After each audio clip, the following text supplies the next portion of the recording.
Alors, bonjour à tous et à tous. Il est midi, on va pouvoir commencer dès maintenant notre conférence. D'abord, je tiens à vous remercier pour votre participation. On est vraiment très content de l'intérêt qui est porté aux différents travaux de l'équipe de la chaire. Donc, merci d'être là. Aujourd'hui, on vous présente les résultats d'une étude qui est publiée ce midi même, donc qui s'intitule Entre inflation et mesures ponctuelles, qu'en est-il de l'évolution du pouvoir d'achat des Québécois? Comme vous voyez, on est 3 auteurs sur cette étude-là. On sera donc aujourd'hui 3 présentateurs. Donc, c'est moi qui débute. Je vais être suivie de Frédéric. Frédéric est un collègue, donc professionnel chercheur à la chaire aussi avec moi. Et ça va être suivi ensuite de Luc Godbout, le titulaire de la chaire que vous connaissez bien. Donc, on va y aller dans cet ordre-là. C'est possible qu'on intervienne aussi. On en fait ça toujours un peu à la bonne franquette, comme ça fait un bout de temps qu'on travaille ensemble.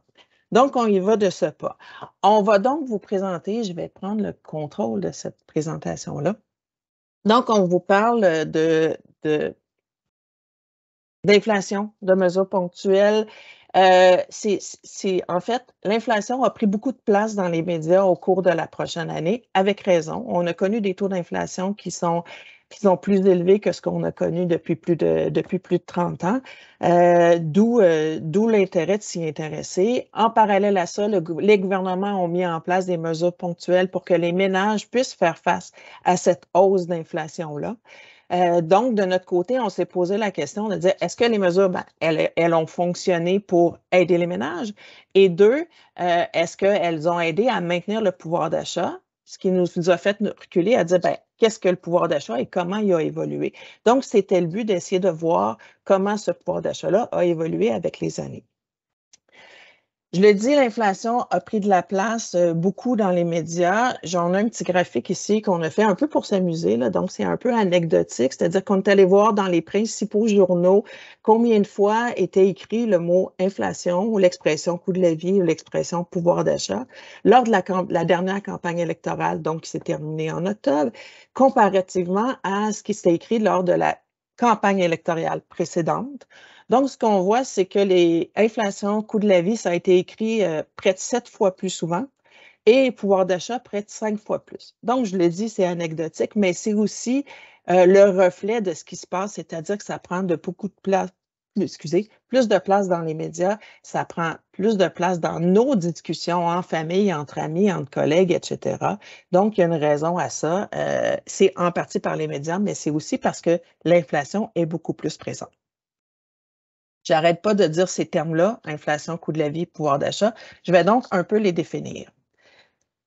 Donc, l'inflation. L'inflation, c'est quoi? Bien, l'inflation, c'est une mesure de la hausse du niveau des prix. La façon la plus courante de la calculer, c'est par l'indice des prix à la consommation. Donc, l'indice des prix à la consommation est mesuré par Statistique Canada. C'est l'évolution d'un panier de biens et services pour lesquels on va voir chaque mois, ben pas on étant Statistique Canada, va voir chaque mois combien combien les biens et services de ce panier-là coûtent et on regarde l'évolution de ces prix-là. Donc, ici, ce que je vous présente sur ce graphique-là, c'est l'indice des prix à la consommation canadien.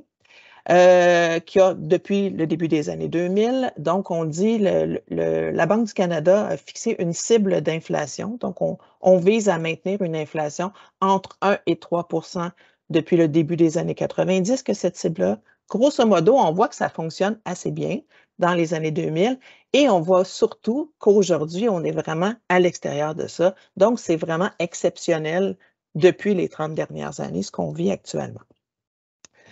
Donc ça, c'est l'inflation, c'est l'évolution du niveau général des prix. Est-ce que l'inflation et le coût de la vie, c'est la même chose? Bien, il y a des nuances à apporter. Le coût de la vie, oui, ça dépend du niveau des prix, mais dans la notion de coût de vie rentre aussi la notion de combien ça coûte pour maintenir mon niveau de vie.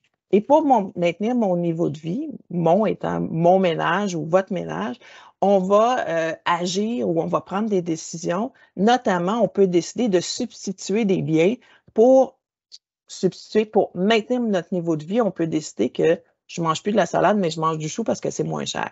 Donc, le coût de la vie va normalement être probablement évoluer à un rythme plus lent que l'inflation en général. On ne peut pas substituer l'ensemble des prix. Je ne peux pas déménager pour me rapprocher du travail demain matin parce que l'essence coûte très cher et je n'ai pas le choix de me rendre peut-être en voiture. Mais il y a des éléments qui peuvent faire atténuer la variation des prix par rapport à comment elle est mesurée par l'indice des prix à la consommation. Il y a d'autres indicateurs de prix et c'est ce que je vous montre sur l'autre courbe. On a la ligne verte qui représente un autre déflateur de la consommation, qui est l'indice implicite des prix de la consommation finale des ménages, une composante du produit intérieur brut.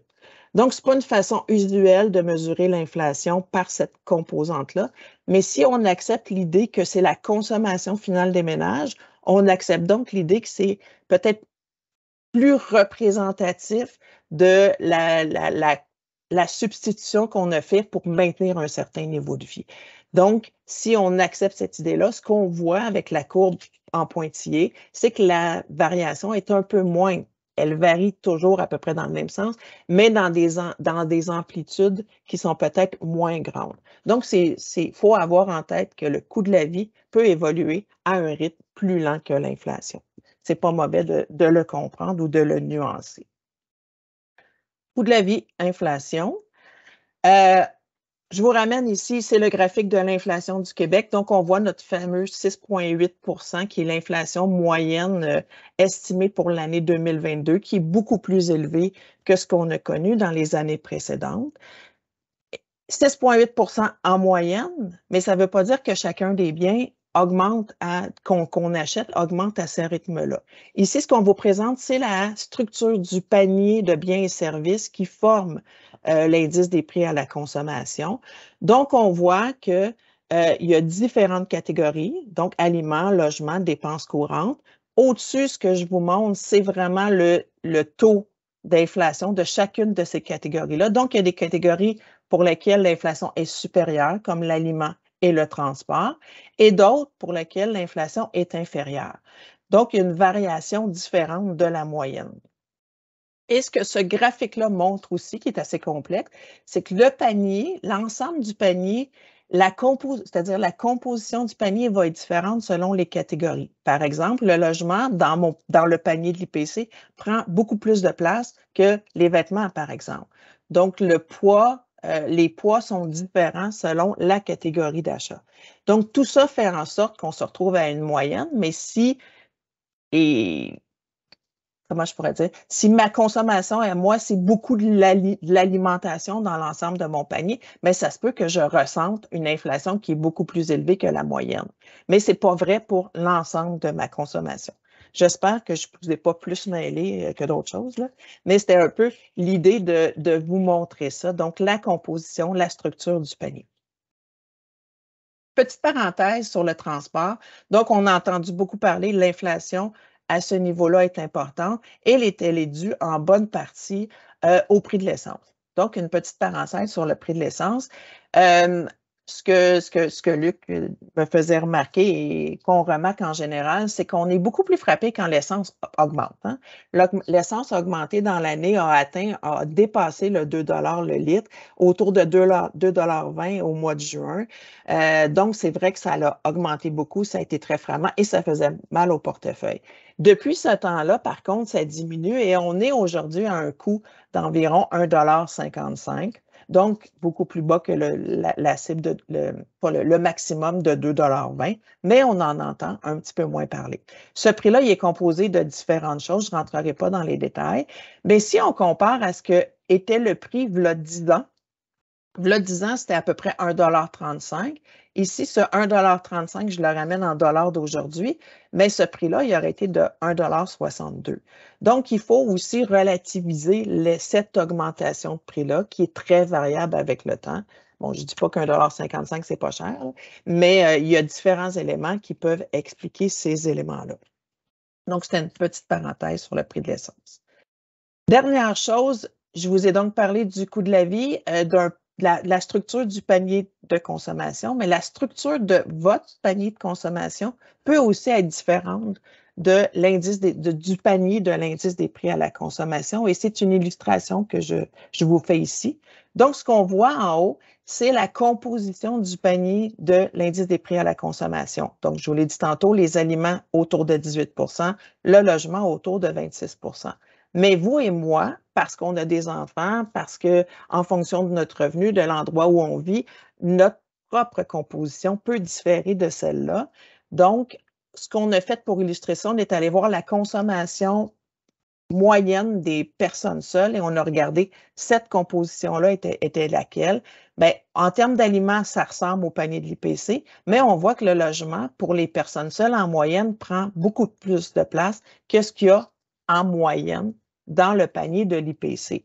Il y a d'autres catégories qui vont peut-être être un petit peu moindres, par exemple les loisirs, etc. Donc, en fonction de ça, l'inflation de ma personne seule avec ce panier-là pourra être différente aussi du 6,8 illustré par l'indice des prix à la consommation. Donc, il y a beaucoup de nuances dans toutes ces définitions-là d'inflation, de coût de la vie, etc. C'est un peu ce qu'on a voulu expliquer et qu'on explique peut-être plus lentement et plus en détail dans l'étude. Sur ce, je laisse Frédéric continuer avec les aspects méthodologiques. Merci. Merci, Suzy. Du côté des aspects méthodologiques maintenant de notre étude, dans notre étude, on présente les résultats pour 14 types de ménages différents. On présente des ménages aux revenus disponibles médians. Donc, ce dernier, on le définit comme le revenu total, soit le revenu de marché et les transferts gouvernementaux, moins les impôts et les cotisations sociales. On présente les personnes seules, les couples sans enfants, les couples avec 2 enfants et les familles monoparentales. Par la suite, il y a toujours aux revenus disponibles médians, on présente aussi 6 ménages aînés, soit les personnes seules et en couple, selon des catégories d'âge, donc entre 65 et 69 ans, entre 70 et 74 ans et 75 ans et plus. La séparation, elle s'explique par le fait que les prestations reçues par les aînés, ils diffèrent en fonction de l'âge. C'est pourquoi qu'on va là, plus spécifiquement dans les 2 groupes d'aînés. Pour finir, on présente aussi 4 types de ménages, mais avec des revenus dits plus modestes, là, cette fois au salaire minimum. Maintenant, dans notre étude, là, on présente des résultats de 2000 à 2023. Puis, afin d'obtenir les différents revenus de tous nos ménages, on a utilisé de 2000 à 2020 la BDMSPS. La BDMSPS, c'est la base de données modélisation et simulation de politique sociale de Statistique Canada. Puis, on l'a utilisé là, afin d'extraire les revenus disponibles. La BDMSPS est une base de données statistiquement représentative de la population du Canada.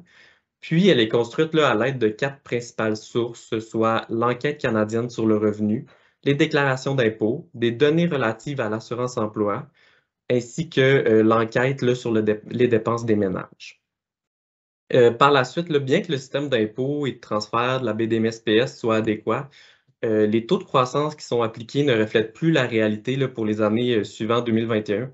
C'est pourquoi on a utilisé des codes types là, pour les années 2021 à 2023, mais toujours à partir des résultats tirés là, de la BDMSPS de 2020.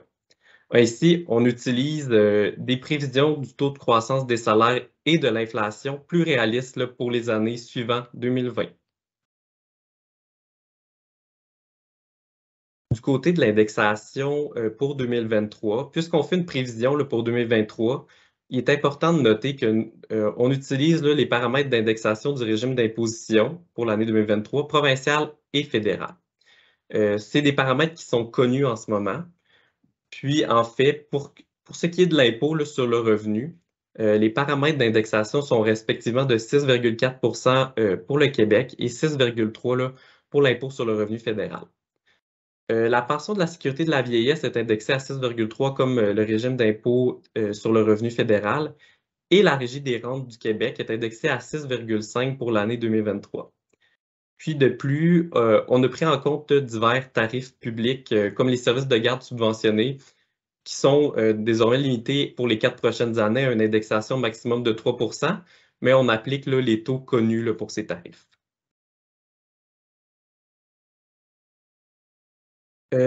Pour que les prestations, les transferts et les impôts contribuent à maintenir le pouvoir d'achat, il y a un mécanisme d'indexation qui entre en jeu. Son but est de s'assurer que les divers paramètres de la fiscalité, ils reflètent la prise en compte de l'inflation. Mais quand on regarde les données, il faut 12 mois pour établir la situation en cas de forte inflation. Par exemple, en 2022, l'inflation s'est située à 6,8 et les paramètres d'indexation à 2,64 ce qui représente à peu près l'inflation de 2021. En 2023, par exemple, le contraire va se produire. L'indexation risque d'être plus élevée que l'inflation selon les prévisions.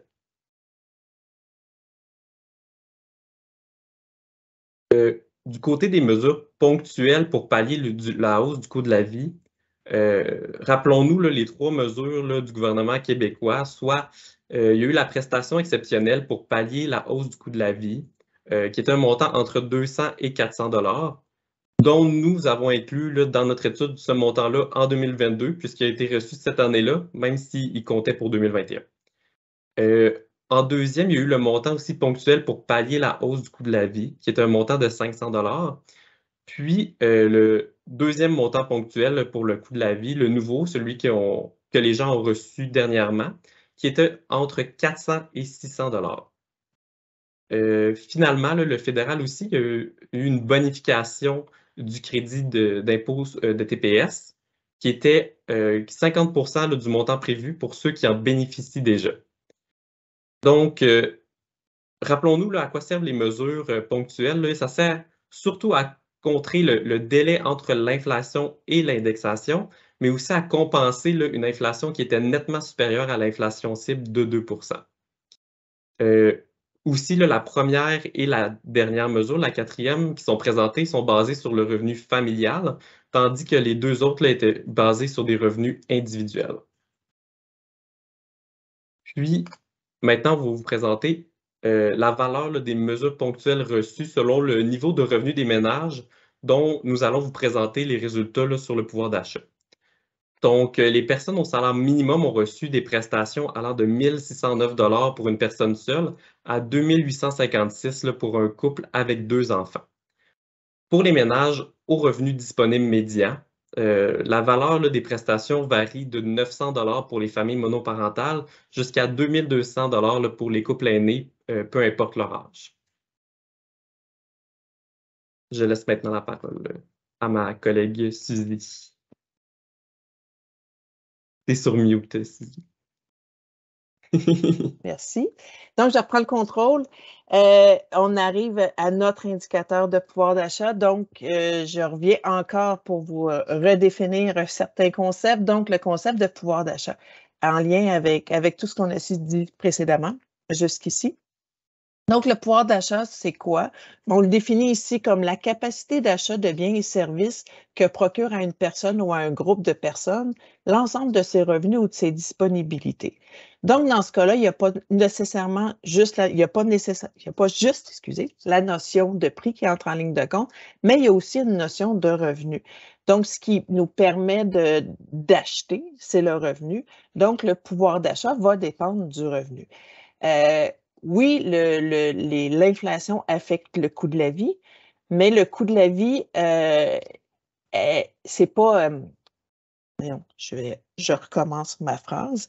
Si l'inflation augmente le coût de la vie, donc ce qui va être payé par les ménages, c'est pas une indication suffisante pour dire que même s'il y a une hausse du coût de la vie, il y a une baisse du pouvoir d'achat. Il faut aller voir ce qui se passe du côté des revenus. Si nos revenus vont croître beaucoup plus vite que l'inflation, ben, on va peut-être avoir un gain de pouvoir d'achat malgré une forte inflation. Pour illustrer ça, je vais essayer de te faire ça plus clairement. Je vous l'illustre d'une façon un peu théorique. Ici, sur ce graphique théorique-là, on a tracé un revenu disponible, donc un revenu après impôt, après cotisation sociale, après les prestations reçues, puis qui naturellement inclut le revenu qu'on va gagner nous-mêmes. Donc, c'est la ligne pointillée. On voit son évolution en partant d'une année de base où à l'année de base, ce revenu est égal à 100. Donc, sur la période, le revenu augmente. La ligne jaune montre, elle, l'augmentation des prix. Donc, si les prix évoluent plus vite, comme entre l'année de départ et l'année zéro plus vite que le revenu disponible. On aura donc normalement une perte de pouvoir d'achat. Par contre, comme entre l'année C et l'année D, lorsque les prix augmentent plus rapidement, le revenu augmente plus rapidement que les prix, donc la ligne bleue au-dessus de la ligne jaune, on a un gain de pouvoir d'achat. Si on prend donc ce revenu disponible-là, la ligne pointillée, et qu'on enlève l'effet de l'inflation, on aura une évaluation de l'évolution du pouvoir d'achat. Donc, comme je vous le disais, entre l'année de départ et l'année A, il y a une baisse du pouvoir d'achat. Ensuite, il y a un rattrapage, donc un retour du pouvoir d'achat qui va reprendre. Et ensuite, il y a une évolution jusqu'entre l'année C et l'année D de ce pouvoir d'achat-là. Ça explique un peu le processus qu'on suit pour construire notre indicateur de pouvoir d'achat. Luc va vous présenter les résultats. Donc, on prend le revenu disponible. Dans certains cas, comme on l'a fait, on est allé chercher le revenu disponible médian de certains ménages. On le met en dollars constants. On utilise comme indicateur dans notre exercice comme déflateur pour enlever l'effet de l'inflation. On utilise l'indice des prix à la consommation comme c'est l'effet le plus couramment possible. Donc, on amène ça en dollars constants. On enlève l'effet de l'inflation. Et pour faciliter la lecture de l'indicateur, on ramène ça sous la base d'un indice où l'année 2000 est égale à 100. Voilà comment on a construit notre indicateur. Ton tour. Alors, je prends le contrôle de la présentation. Bonjour tout le monde, bien content d'être avec vous. Mes collègues m'ont donné la partie facile. Après avoir tout expliqué la méthodologie, ils m'ont donné le rôle de présenter les résultats. Alors, on va débuter la présentation de résultats à partir de tout ce qui a été fait jusqu'à maintenant. Donc, on comprend un peu la méthodologie. Et là, on va aller voir, dans le fond, comment on a fait ça pour une personne seule. Donc, pour une personne seule, on a d'abord trouvé le revenu disponible médian de 2000 jusqu'à 2019, donc à partir des, comme le disaient les collègues, là, la BD MSPS. Et là, on peut voir que, bon, en dollars courants, ça veut dire que c'est avant la prise en compte de l'inflation. On peut voir que les revenus, donc disponibles médians d'une personne seule, sont passés de 16 000 et des poussières en 2000 jusqu'à près de 32 000 en 2019. Par contre, c'est vrai qu'avoir 32 000 en 2019, on n'est pas 2 fois plus riche qu'avoir 16 000 en 2000 parce qu'il y a l'effet de l'inflation. Donc, c'est là qu'on a ajusté, comme le Suzy l'expliquait, pour prendre en compte l'effet de l'inflation. Donc, on s'est ramené en dollars constants. On a purgé les chiffres de l'inflation. Et là, maintenant, on a des véritables données qui permettent de constater qu'on a un revenu disponible médian plus élevé en 2019 qu'on l'avait, par exemple, en 2000. Et pour que ce soit plus facile à comparer, ben, on a utilisé un indice. Donc, 2000, c'est l'année qui donne 100. Donc, 100. Puis on regarde si notre indice a évolué dans le temps. Et on constate que rendu en 2019, ben, nous avons un indice de 142,7, ce qui voudrait dire qu'on a un pouvoir d'achat, dans ce cas-là, 19 ans plus tard, même en tenant compte, en enlevant les effets de l'inflation, de 42,7% supérieur au pouvoir d'achat qu'une personne seule, non aînée, au revenu disponible médian avait en 2000. Donc, ça, c'est la période où, on a fait plusieurs cas, là, mais c'est l'analyse la plus facile à faire, c'est la période avant la pandémie. Évidemment, pour les années pandémiques, Frédéric en a parlé, pandémique, post-pandémique, d'année 2002 avec l'inflation, bien là, il y a un travail qui était plus difficile à faire. On a parti de cas type, comme ça a été souligné, mais aussi, il fallait se poser la question, est-ce qu'on prend ou on illustre ou non les effets de la prise en compte des mesures ponctuelles? D'abord, en 2020, les effets ponctuels des mesures COVID qui ont été versés aux gens, donc des suppléments là, de crédit de TPS, de crédit d'allocation canadienne pour enfants notamment. Puis lorsqu'on arrive en 2022, bien, est-ce qu'on prend en compte les mesures pour pallier la hausse du coût de la vie que Frédéric nous a présentées? Puis là, on peut voir, bien, lorsqu'on a illustré avec la prise en compte ou sans la prise en compte, et nous avons également projeté 2023 avec tous les paramètres que nous avons évoqués. Et 2023, on a rajouté un élément de plus. Donc, il y a eu une promesse de réduire l'impôt sur le revenu en 2023. Donc, on a mis quel serait le pouvoir d'achat en 2023 avec ou sans la baisse d'impôt. Évidemment, la baisse d'impôt n'a pas été annoncée, les paramètres n'ont pas été identifiés, on a seulement calqué les paramètres qui avaient été annoncés ou indiqués durant la campagne électorale. Et là, ce qu'on peut voir, ben oui, il y a des soubresauts là, de 2019, forte augmentation en 2020, réduction en 2021, réaugmentation en 2022. Mais dans le fond, on peut regarder le concept, là, entre 2023, on ne tiendra pas compte des réductions d'impôts, mais entre 2023, avant les baisses d'impôts, et l'indice que nous observions avant les soubresauts causés par la pandémie et l'inflation, donc si on se ramène en 2019, bien, on voit qu'on a un indicateur qui est plus élevé en 2023 pour une personne seule au revenu disponible médian que nous l'observions en 2019. Donc, c'est quand même intéressant de le souligner. Bon, nous avons fait ça pour une série de ménages. Là, ici, je vous l'illustre. Au lieu de vous l'illustrer avec tous les données, je le remets en graphique, là, mais c'est les mêmes résultats. 2023 plus élevé que 2019. Puis 2019, on l'imagine, mais on est 42,7 % plus élevé que si on avait mis le bâton 2000, par exemple, au départ. Donc, forte évolution pour tous les groupes qu'on va avoir analysés entre 2000 et 2019. Et dans ce cas-là, pour une personne seule, évolution de 2023-2019. Frédéric a présenté, on pourrait vous présenter ces résultats-là de manière détaillée pour 14 situations de ménage. Évidemment, c'est un peu lourd. Donc, ici, de manière détaillée, je vous ai présenté la personne seule en âge de travailler au revenu disponible médian. Je vous le représente parce qu'on avait anticipé un peu de dire oui, mais vous avez pris seulement des ménages au revenu disponible. Il y a des gens qui gagnent moins. Donc, on a illustré, on a refait tous nos calculs de personnes actives en disant et si elles travaillaient au salaire minimum. Donc, on l'a refait ici et on peut voir dans ce cas-là, pour une personne au salaire minimum, le premier bâton à gauche étant 2019, qu'il y a une amélioration de l'indice entre 2019 et 2023, où on passerait de 126,7 à 132,8 avant prise en compte d'éventuelles réductions d'impôts. Puis on peut voir, si on observe l'année 2022, que s'il n'y avait pas eu les mesures ponctuelles, bien, on aurait eu un indice 131 qui aurait été plus faible que l'année 2021. Donc, ça l'a permis de rehausser. Donc, c'est ça. Donc, ça, on a ça pour toutes les situations. Et je vais vous les présenter peut-être par la suite de manière un peu plus synthétisée. Donc, ici, par exemple.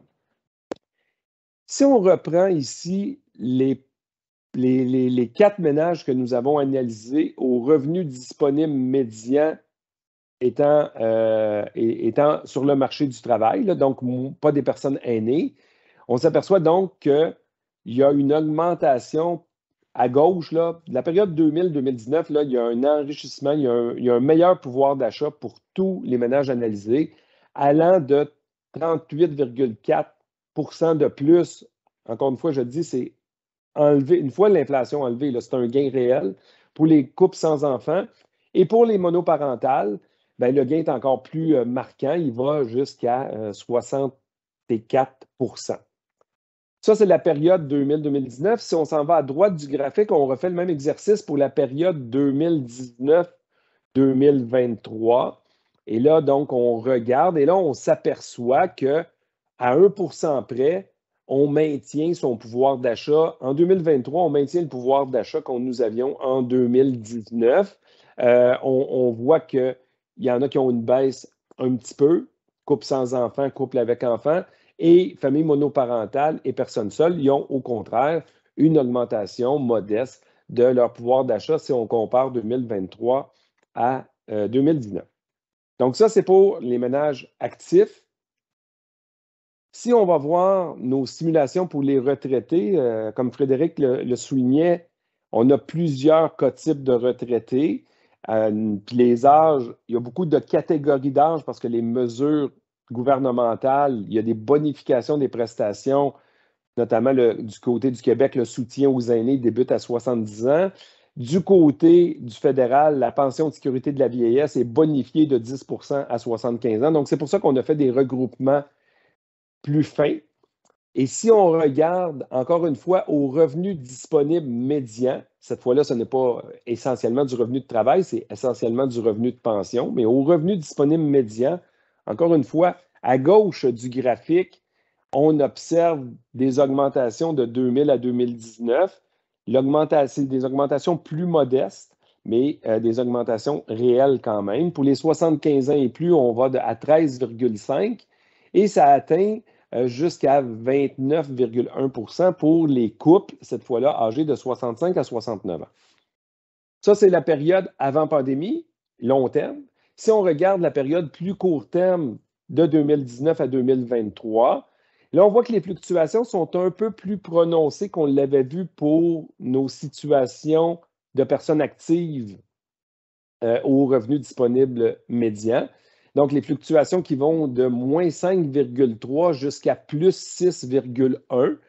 Donc, il y a des pertes de pouvoir d'achat plus significatives et des hausses de pouvoir d'achat plus manifestes dans ces cas-là. Il faut bien le noter. Il y a 2 cas où il y a des pertes de pouvoir d'achat. Mais notez que dans les 2 cas où il y a des pertes de pouvoir d'achat, c'est aussi la période où, dans la période précédente, il y avait eu les plus fortes augmentations de l'indice du pouvoir d'achat. Il faut quand même le mettre en perspective. Puis inversement, la personne seule aînée ici, qui a la plus forte augmentation de 29-23, mais c'était celle qui avait eu la plus faible augmentation de 2000-2019. En tout cas, je m'égare un peu, mais je veux juste mettre les choses en perspective avant de crier panique parce qu'il y a une baisse ou une hausse plus manifeste du pouvoir d'achat pour certains groupes. Là. Comme on l'a fait pour les exercices précédents, ici, on vous montre les 4 cas que nous avons analysés pour les personnes, les ménages là, qui travaillent au salaire minimum. Donc, effectivement, sur la longue, toujours à gauche du graphique, sur la longue période 2000-2019, des augmentations de pouvoir d'achat claires allant de 22 % pour les couples sans enfants jusqu'à 44,5 % pour les couples avec enfants. Ici, on regarde dans la période plus récente, 2023 par rapport à 2019. Encore une fois, dans ce cas-là, tout le monde a des augmentations de pouvoir d'achat, couple avec enfants assez modestes, mais les autres, quand même, des modifications un peu plus significatives de leur pouvoir d'achat, malgré la turbulence, malgré les aspects d'inflation, parce que, encore une fois, j'ai toujours peur que les gens l'oublient, nos résultats enlèvent l'effet de l'inflation. C'est des gains réels de pouvoir d'achat qu'on prononce ici. Bon, on aurait pu vous présenter 14 fois longuement les résultats. Je les ai présentés volontairement de manière un peu plus synthétique pour essayer de voir est-ce qu'il y a d'autres données intéressantes dans l'analyse. Évidemment, si on vous dit est-ce qu'il y a d'autres données intéressantes, c'est que oui, il y en a d'autres, sinon on n'aurait pas fait cette section-ci. Donc ici, ce qu'on a fait, dans le fond, c'est parce que notre analyse est fortement axée sur l'augmentation du revenu disponible. Et évidemment, le revenu disponible, il sert à consommer. Et puis, c'est sur la consommation que les gens sentent la pression inflationniste. Fait que là, ce qu'on a fait ici, c'est qu'on a repris tous nos cas types que nous avons analysés, donc les 14 cas types analysés, au revenu disponible médian, au salaire minimum. Et nous avons regardé, à partir du revenu disponible que ces ménages-là avaient, quelle consommation ils pouvaient faire. Donc, on a trouvé la consommation moyenne adaptée à chacun de ces ménages-là et on a essayé de voir l'effet de l'inflation, non pas l'effet de l'inflation totale, mais on est habitué de vivre avec 2 % d'inflation. C'est quoi la pression qu'on a subie en 2022? Bien, c'est l'inflation qui était au-dessus de 2 %. Donc, on a regardé le coût de consommer causées par l'inflation au-dessus de 2 %.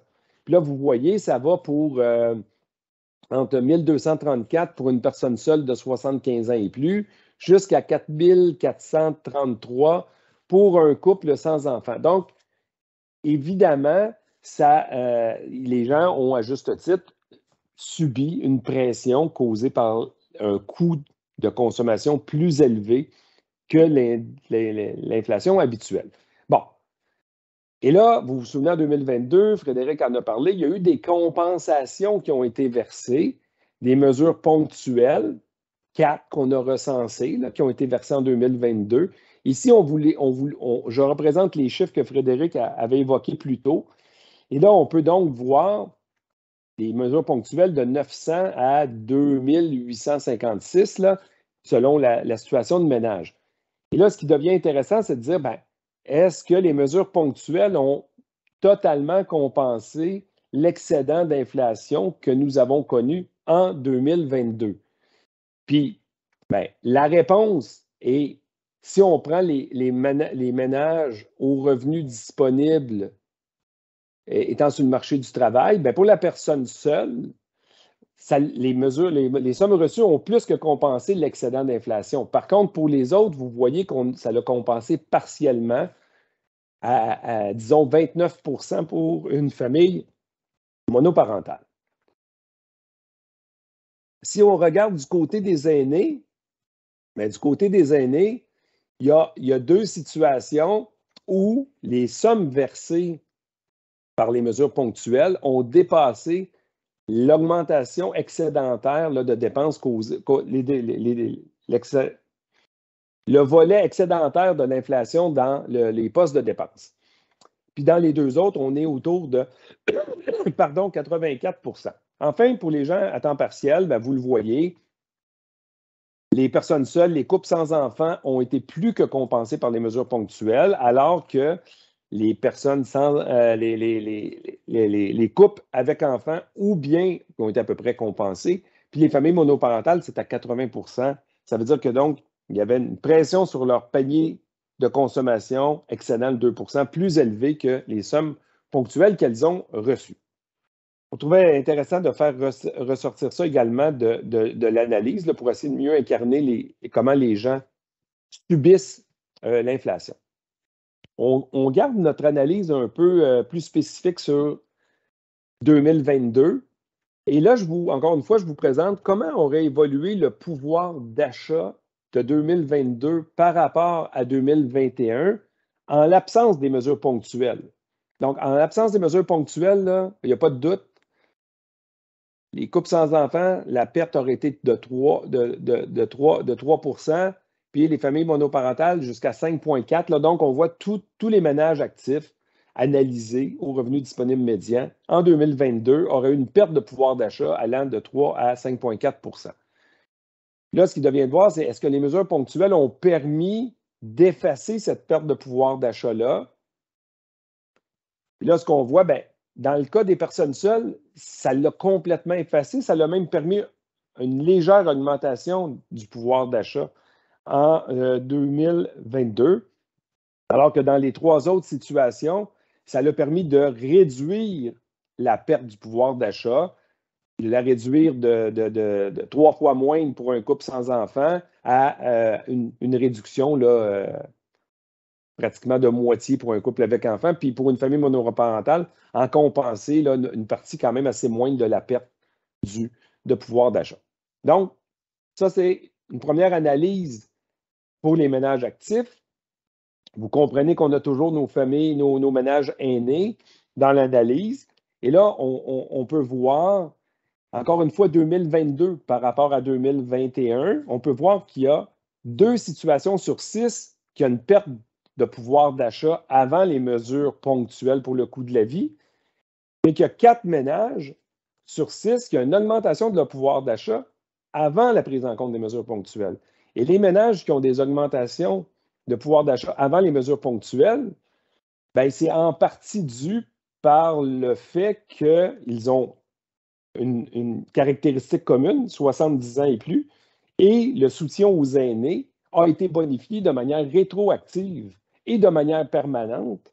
Donc, ce n'est pas une mesure ponctuelle pour 2022 et suivantes, si bien que je n'ai pas la contribution exacte ici dans le chiffre, mais vous voyez que ces chiffres positifs-là sont en partie causés pour les 70 ans et plus par la bonification de la mesure permanente soutien aux aînés.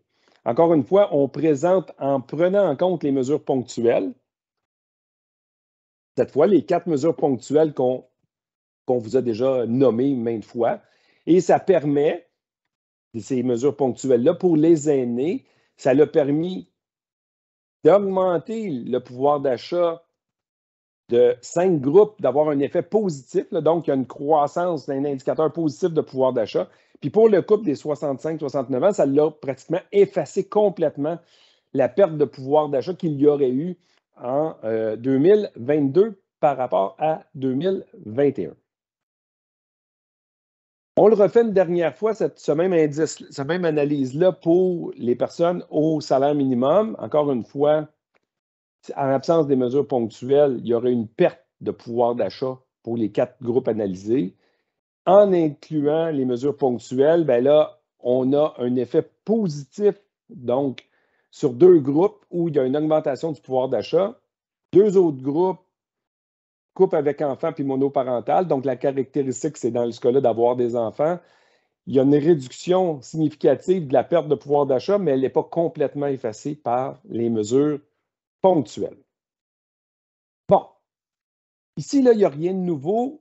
Les résultats que je vous présente dans la colonne, c'est les résultats que je viens de vous présenter, mais je vous les présente dans une seule image.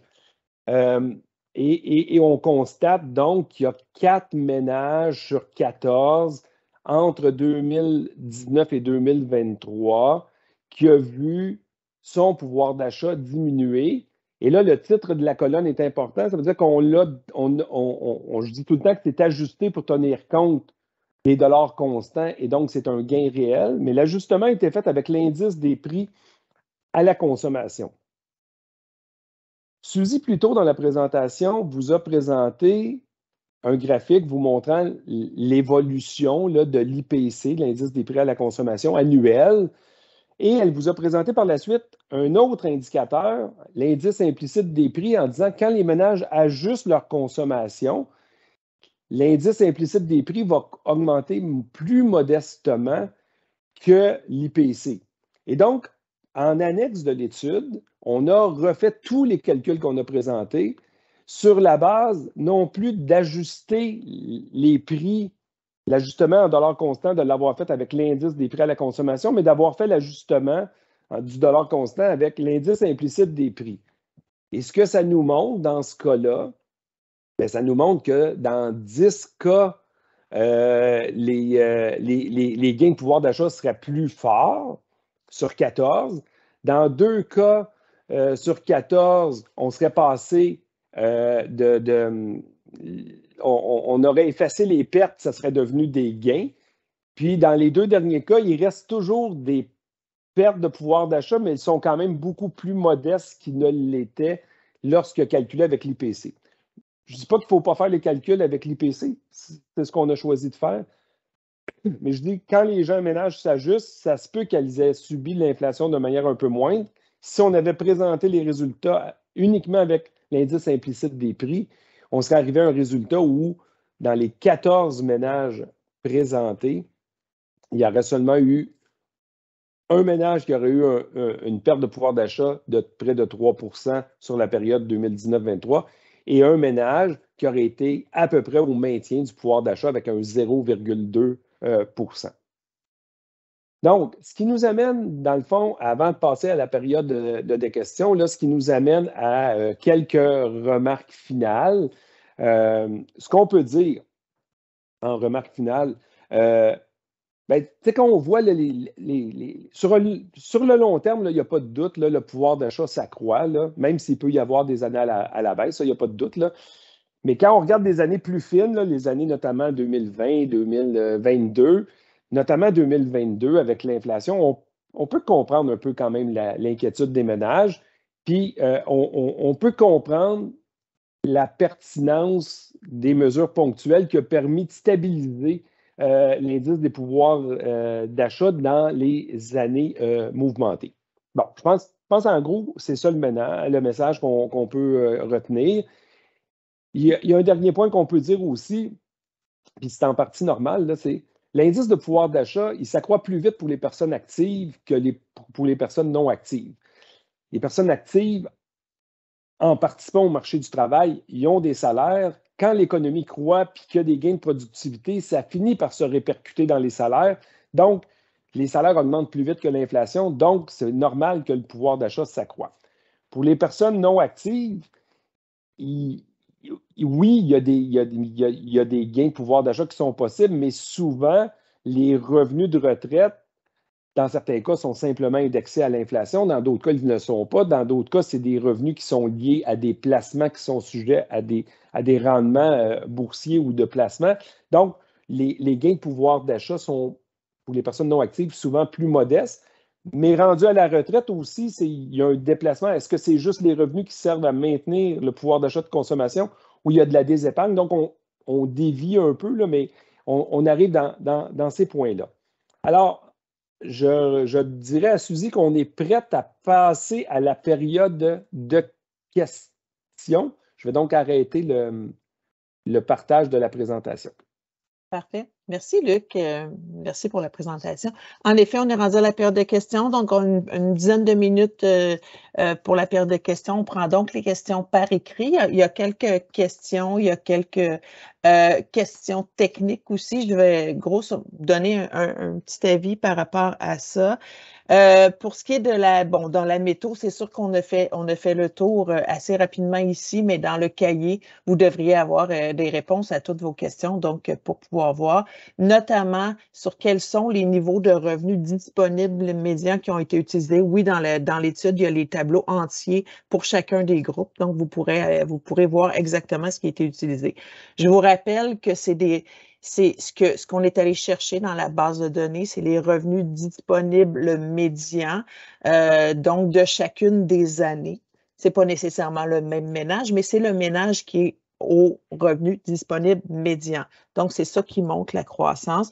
Luc, je te dirais qu'il y a un commentaire pour certains qui étaient surpris de la hausse importante entre 2000 et 2019 réelle. Peut-être que tu as un petit mot, mais elle est composée de différentes choses, cette hausse de pouvoir réel-là. Oui, on oublie l'inflation, mais c'est pas juste de la hausse de salariale. Donc, peux-tu juste un petit mot juste pour nuancer tout de quoi c'est composé sans entrer dans les détails pour chacun des ménages? Non, c'est ça, mais effectivement, c'est bon de souligner. Notre analyse est faite sur ce que les ménages ou un ménage a dans ses poches comme revenu disponible. Et donc, qu'est-ce qui fait que le revenu disponible dans les poches des ménages augmente? Bien, il y a effectivement les gains salariaux. On va se concentrer sur les ménages actifs, là, mais il y a les gains salariaux. Donc, ça voudrait dire une augmentation de salaire. Mais par la suite, pour arriver au revenu disponible, il y a le paiement des impôts.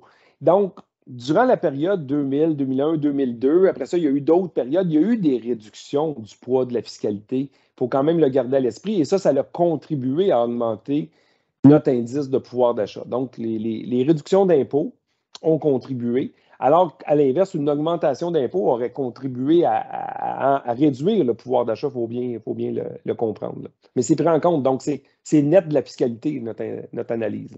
Exact. Puis il y a des années, notamment pour les ménages avec enfants, où il y a eu une évolution très positive, beaucoup de réformes des prestations pour les enfants. Ça s'ajoute aux revenus aussi, aux revenus disponibles. Là, puis ça a été important dans certaines années, entre 2000 et 2019 notamment. Je rajouterai un point, Suzy, aussi. Dans le fond, on a présenté à peu près uniquement la personne seule là, en montrant les chiffres, mais les gens n'ont pas eu le temps de le voir à l'écran 2000 à 2019. Après ça, on est allé sur le résultat 2000 à 2019, tout en bloc. C'est sûr que le gain est important. Ça ne veut pas dire que le gain il est annuel. Ça ne veut pas dire que le gain il est toujours. Ce n'est pas un long fleuve tranquille. Là. C'est pour une majorité de cas qu'on a analysé. Si on analysait année par année, ben, dans plusieurs ménages, on s'apercevait, 2010, 2011, 2012, il y avait une perte de l'indice du pouvoir d'achat. Puis, ça l'a repris après. Donc, la tendance, c'est le long terme, pas nécessairement une analyse annuelle ne donnerait pas le même résultat, là. Il y a une question aussi un peu technique sur quel dégonfleur on utilisait. On demande est-ce que c'était, on a pris un mélange du panier de consommation du ménage ou l'indice général. Le dégonfleur utilisé, c'est l'indice général pour tous les types de ménages. Ça serait intéressant, je pense que dans des recherches futures, de raffiner, puis peut-être de tenter de voir pour un ménage selon sa réelle composition. On a fait des tests, là, mais il faudrait prendre le temps d'analyser comme il faut l'enquête sur les dépenses des ménages, s'assurer. Il ne faut pas oublier que le panier général de consommation bouge avec le temps, mais le panier des gens aussi. Donc, il y aurait une analyse. Mais c'est sûr que ça pourrait préciser certaines choses peut-être. Je pense que dans l'ensemble, le message resterait à peu près le même. Comme Luc le disait, il faut regarder des tendances à long terme. Je pense que c'est aussi important à cet égard-là. J'ajouterais un petit point aussi, Oui, Suzy, là-dedans. Mais dans le fond, c'est vrai que ça serait intéressant, mais parce que c'est sûr que la structure de consommation va varier si on est une personne seule, mais elle va aussi varier selon le revenu de la personne seule. Donc, au salaire minimum, au revenu disponible médian, c'est sûr que ce n'est pas le même panier de consommation, même pour une personne seule. Mais dans les données, tantôt, quand même, toi, tu avais présenté la structure de consommation qui donnait 6,8 pour l'ensemble de l'IPC. On l'avait refait pour une personne seule. De mémoire, ça donnait un chiffre plus bas, c'était 6,7. Ça donnait 6,7. C'est ça. Donc, ça donnait, à titre illustratif, pour les personnes seules, toutes catégories de revenus confondus, cependant, ça nous donnait une structure de consommation avec une inflation pondérée de 6,7. Exact. Puis il y a peut-être des ménages pour qui c'est plus élevé, toujours en fonction de la structure qui est différente, et d'autres encore plus bas. Là, ça serait aussi possible. À cet égard-là, s'il y en a qui sont curieux, je vous référais à... Il y a un portail de l'indice des prix à la consommation à Statistique Canada, dans lequel vous pouvez aller mettre vous-même votre consommation pour calculer votre propre inflation. Fait que ceux qui veulent avoir une meilleure idée de ce à quoi eux on fait face, ça peut être amusant ou intéressant. Je ne sais pas si c'est amusant, là. Amusant si on a moins d'inflation, peut-être. Donc, concernant les questions, ici, c'est peut-être pas évident. Je vais quand même la poser, là, mais on couvre pas, on n'a pas vraiment couvert, mais Luc a ouvert un peu avec l'épargne dans ça. Mais ça demandait comment on peut tenir compte de l'impact positif important de la hausse des taux d'intérêt, rendement sur le placement sans risque, sur le revenu des aînés. Est-ce que ça pourrait éventuellement avoir un effet positif pour les aînés? Absolument. Comme quand il y a eu une baisse des taux d'intérêt, ça jouait négatif. C'est ça. Ça joue dans les deux sens.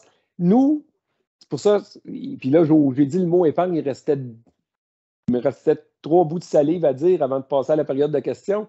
Mais quand on a les ménages actifs, on a l'évolution de leurs revenus disponibles et on dit qu'il y a une augmentation du pouvoir d'achat en prenant pour acquis qu'ils consomment toute l'augmentation du gain qu'ils ont. Ça se peut qu'ils en épargnent une partie, donc on exagère l'augmentation de leur pouvoir d'achat. Et à l'inverse, pour les aînés, bien, ça se peut qu'on exagère la perte de pouvoir d'achat s'ils compensent la perte de revenus par du décaissement d'épargne, qui n'est pas nécessairement un décaissement réel là, dans ce que je voulais dire, là, mais une espèce de décaissement d'épargne hors régime de retraite. Là. Mais parce que grosso modo, dans notre vie active, on épargne aussi pour la retraite. Pour lisser notre consommation rendue à la retraite et utiliser cette épargne-là à ce moment-là. Donc, il y a tout ça qu'on ne peut pas nuancer avec notre indicateur de pouvoir d'achat. Donc, c'est sûr qu'il y a plein de recherches, plein d'ouvertures de recherches intéressantes avec ça pour la suite des choses. Je pense qu'on arrive au bout de la présentation. Donc, Luc, je vais te laisser dire le mot de la fin. Parfait. Merci beaucoup. D'abord, je regardais du coin de l'œil, j'ai vu qu'on a dépassé les 150 personnes en ligne en même temps durant la présentation. À 2-3 jours de Noël, c'est quand même incroyable de voir autant de gens participer à nos activités. Donc, on vous en remercie. On remercie évidemment toute l'équipe qui rend possible la réalisation de nos études. Et je vous dirais déjà, d'abord, je vais vous souhaiter joyeux Noël, joyeuses fêtes. et bonne année. Puis je vais vous dire, on est déjà prêt à vous recevoir l'année prochaine pour une autre midi-conférence, cette fois-là en présence du ministre qui fera une conférence d'honneur dans laquelle on présentera notre traditionnel bilan de la fiscalité, donc l'édition 2023, comment auront évolué les recettes fiscales en 2021, l'évolution. On trace le portrait, encore une fois, sur le long terme. On se compare avec les autres provinces canadiennes, on se compare avec les autres juridictions des pays avancés de l'OCDE. Donc, ça sera le moment de vous retrouver pour débuter la nouvelle année. Alors, sur ça, je vous souhaite encore une fois joyeuses fêtes et à bientôt.